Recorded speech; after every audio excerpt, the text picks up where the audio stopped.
Emerald திசைகாட்டி வடக்கு பெருவின் அடர்ந்த காடுகளில் 1932 இல் ஆய்வாளர் கிளாரா மோரோ தனது பையை சரிசெய்து வியர்வையுடன் தனது துணி சட்டையை நனைத்தார்.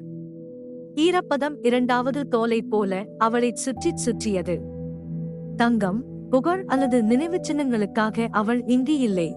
அவள் தாத்தா இறந்த ஒரு கதையை துரத்திக் கொண்டிருந்தாள். பூமியின் காந்த புலத்தை கட்டுப்படுத்தக்கூடிய ஒரு திசைகாட்டி இருப்பதாக கூறப்படும் விரிகாவின் தொலைந்து போன நகரம் யூட், நவீன உலகத்திற்கு நீண்ட காலத்திற்கு முன்பே வான வழிசெலுத்தல் மற்றும் காந்த ஆற்றலை புரிந்து கொண்ட இன்காக்களுக்கு முன்பே எமரால்டு திசைகாட்டி ஒரு பண்டைய நாகரிகத்தால் செதுக்கப்பட்டதாக புராணக்கதை கூறுகிறது. கிளாரா தனியாக இல்லை.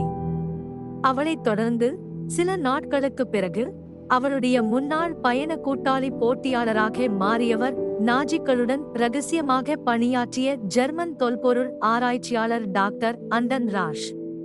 உலகளாவிய வழிசெலுத்தல் அமைப்புகளை கட்டுப்படுத்துவதில் திசைகாட்டி அவர்களுக்கு ஒரு நன்மையை தரும் என்று அவர் நம்பினார்.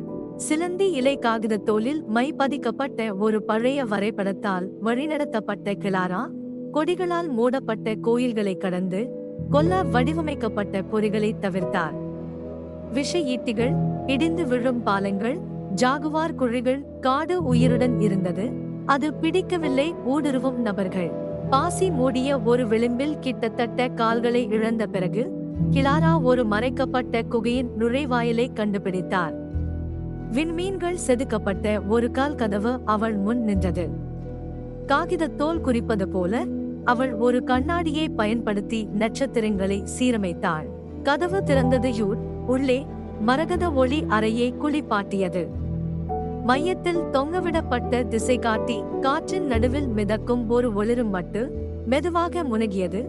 கண்ணுக்கு தெரியாத சக்திகளை கண்காணிப்பது போல் மெதுவாகச் சுழந்தது. யூட் கிளாரா கையை நீட்டி கை நடுங்கியது.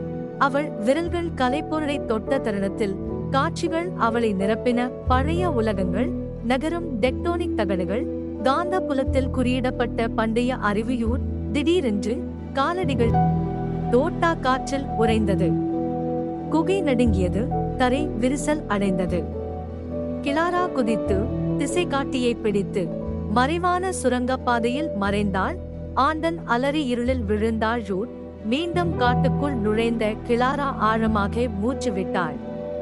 திசைகாட்டி தன் பையில் துடித்தது. உயிருடன். யூட் காடு அதன் பாதுகாவலரை தேர்ந்தெடுத்திருந்தது.